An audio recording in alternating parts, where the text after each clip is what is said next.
The women reporters at the Gazette work in a separate office under the stairwell, and I only get to see them once a week in a conference room with all the other reporters.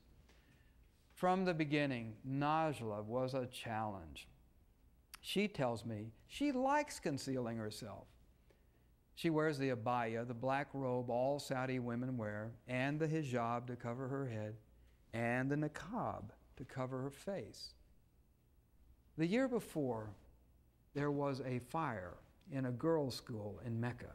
The only exit to the school was locked. The elderly guard had wandered away with the key. 15 girls died, and more than 50 were injured, many having jumped from windows to escape the flames. 17 fire engines arrived to put out the blaze, but they were stopped by a single man, a member of the Committee for the Promotion of Virtue and Prevention of Vice, the country's religious police, because the girls were not wearing their abayas. The father of one of the girls saw his daughter at the locked gate. The girls were screaming for someone to let them out. The father obeyed the matawa and sent his daughter back inside to fetch her abaya. She burned to death. I suggest to my female reporters that we should do a story on the one-year anniversary of the tragedy. Have things changed? Of course they have, Najla says. The head of girls' education was fired.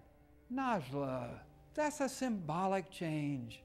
The girls died because they were locked inside a ramshackle, overcrowded building with no fire escapes. Is the government actually building safe schools for girls? Are they conducting fire drills? Are the girls still locked inside? I'm talking about women now rather than Al-Qaeda for a reason. This is a society in which men grow up largely outside the company of women. They're untrained. They haven't spent their adolescence molding their behavior around pleasing girls, which is a lot of what civilization really is. That's right, it's not so easy to be a terrorist if your girlfriend won't let you. The men are nearly incapacitated by longing. Once I go to the mall with one of my male reporters, and he spots a couple of Saudi women descending the escalator.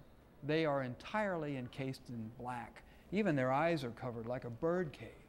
BMOs, the Saudi guys call them, black moving objects. Without a trace of irony, my reporter turns to me and says, "Check them out."